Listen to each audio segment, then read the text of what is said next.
Whether it's because you're going through a heartbreak, you heard a particularly moving song, or you spilled some milk, we've all felt emotional enough to let it all go and have a good cry.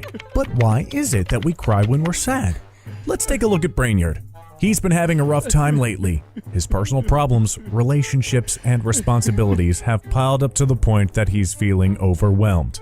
But he's not gonna just sit around all day and cry about it. No, he's going to do what he does best. Research an effective way to relieve all that pent-up emotion and stress, and get back to his regular productive self. And it turns out the best way to do that might be to sit around and cry about it. Oh, yes, that's right. Our most primitive method of expressing distress may be the solution to some of our biggest problems. But to know why that is, we need to understand what the deal with tears is in the first place. Now, humans are no strangers to crying. As babies, we're basically brought into this world crying nonstop, and then managed to reduce that to a more reasonable 3 hours a day? Fortunately for our parents, as we grow older, our tendency to cry drops, but never as low as you might think. On average, both men and women cry at least once a month, and maybe more if This Is Us is on TV.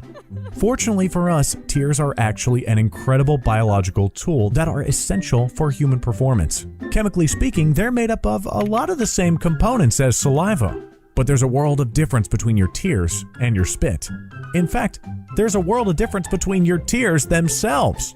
That's right, not all tears are the same. In fact, there are 3 distinct types of tears that we currently know about. The first type of tear is known as the basal tear. These are the most common of the bunch, and in fact, you're probably secreting them right now. Basal tears are comprised of an antibacterial liquid that keeps your eyes moist when you blink, and by doing so, they also help with your vision in general, as dry eyes tend to make things look blurry. Hey, eye saliva for the win! The next set of tears are called reflex tears. These are reactionary tears that are triggered by external irritants and are designed to flush them out of your eyes. Things like smoke, shampoo, and freshly chopped onions are all things that can trigger this kind of tear. Last but not least, we have emotional tears. These tears are special in that they contain more stress hormones than any other type of tear and are triggered by extreme emotion. While we usually associate emotional tears with sadness, they can also be triggered by feelings like anger, happiness, fear, and more. Usually when people talk about crying, they're talking about emotional tears. So that's what we'll be focusing on in this video.